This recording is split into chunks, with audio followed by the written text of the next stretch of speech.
Welcome back, sports fans. In this segment, I'm going to go over the West region for you and make some predictions about this. Gonzaga is going to play the winner of Appalachian State, and I'm not certain who the other team is. The initials are NORF. I don't remember who that is, and I wasn't able to find that out in time. When I am able to find that out, I will list that for you. But the winner of that game is who Gonzaga is going to play, and there's a high likelihood they're going to win it for sure.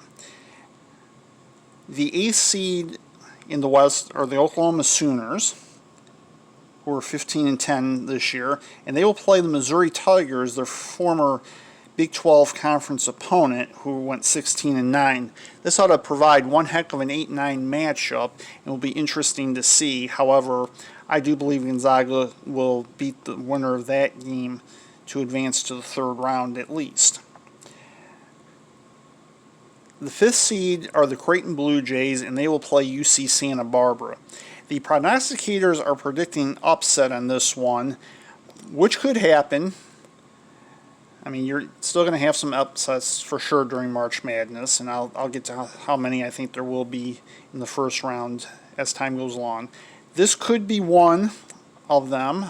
However, I could also see Creighton winning this game as well. It'll be a very intriguing 5-12 matchup, to be sure. The 4th seed are the Virginia Cavaliers, who won the ACC regular season title, and they'll play the University of Ohio.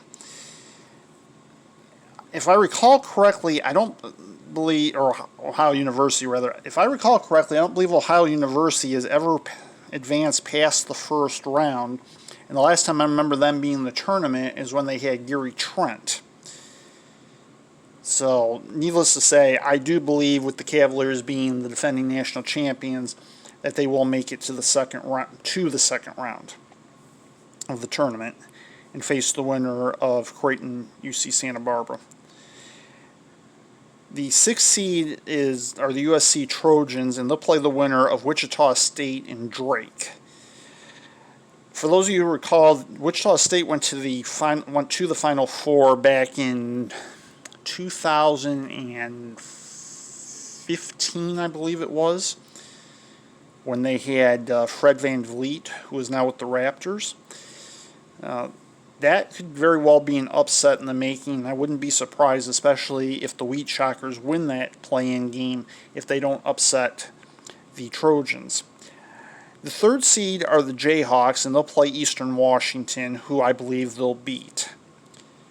Bear in mind, no third-seeded team has been upset in the first round of the tournament in, I believe, 3 years, but I think that's the only time it's happened in the last 10. The 7th-seeded team would be the Ducks, who went 20-6 this year and made it to at least the Pac-10 tournament final, if not won that tournament. And they'll play VCU, who is the 10th seed, who went 19-7 this year. Shaka Smart is the head coach of the Longhorns and is not at VCU anymore. However, that will be a very intriguing game, especially being played in Indiana, where VCU tends to do very well. Not the state, the region rather, even though they're in the West. And then the 2nd seed are the Iowa Hawkeyes, led by Luke Garza, and they'll play Grand Canyon University. And admittedly, I have never heard of that university before. The Hawkeyes, except for 1 year that I can think of, have advanced past the first round, and this is the best Iowa Hawkeyes team I've seen since 1997, and perhaps it'll be the best one there's been since 1980 when they went to the Final Four. And that does it for the West. So what do I think is going to transpire in this? Well, it's not a tough region all in all. Is there anybody that I think can knock off Gonzaga? That's my first question. I believe the Hawkeyes can give them a battle, even though Gonzaga beat them during the regular season. I believe the Kansas Jayhawks can beat them, though. Gonzaga's never been to the Final Four, and the Jayhawks have been there plenty of times. They have the experience. They have had some coronavirus issues, but if it's behind them, they're going to be a formidable opponent for them, and I could very well see that being the regional matchup for sure. In the next segment, I will go over the South region.